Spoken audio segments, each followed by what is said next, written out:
ভাই বকুলতলা যাবেন? হ্যাঁ যাবো, উঠুন। সরি।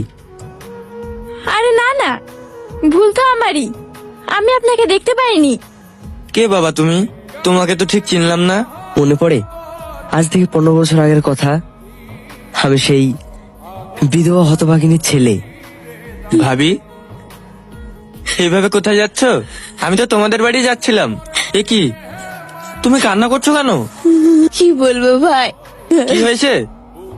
ভাই কাল রাত থেকে ছেলেটার খুব জ্বর। কি,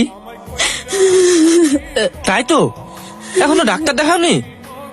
কি করে দেখাবো, আমার কাছে টাকা নেই। টাকা নেই তো কি হয়েছে, আমি তো আছি।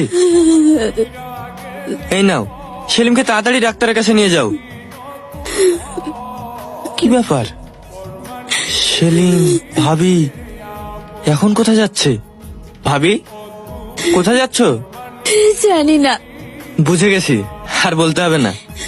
চলো আমার বাড়িতে। না ভাই, এমনি তো অনেক কলঙ্ক লেগে গেছে, আমি সহ্য করতে পারছি না। ঠিক আছে, কিন্তু একটা শেষ কথা রাখো, এই টাকাটা রাখো, কাজে লাগবে।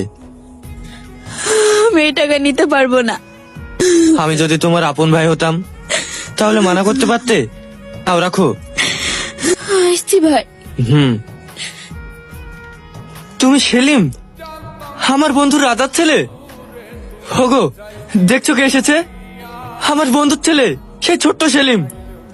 বাবা, তোমার মা কেমন আছে? কতদিন দেখিনি তোমাদের।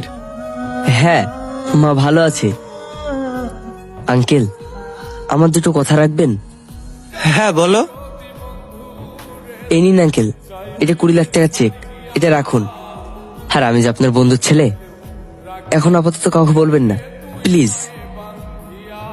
সে ঠিক আছে, কিন্তু এত টাকা আমি নিই কিভাবে? মুস্কান আমার বোন, ভাই হয়ে কি আমি চাইবো না ও সুখে থাক? এটা আমার বোনের বিয়ের জন্য উপহার। তাহলে বাপ, এবার এবার দাদুর বাড়ি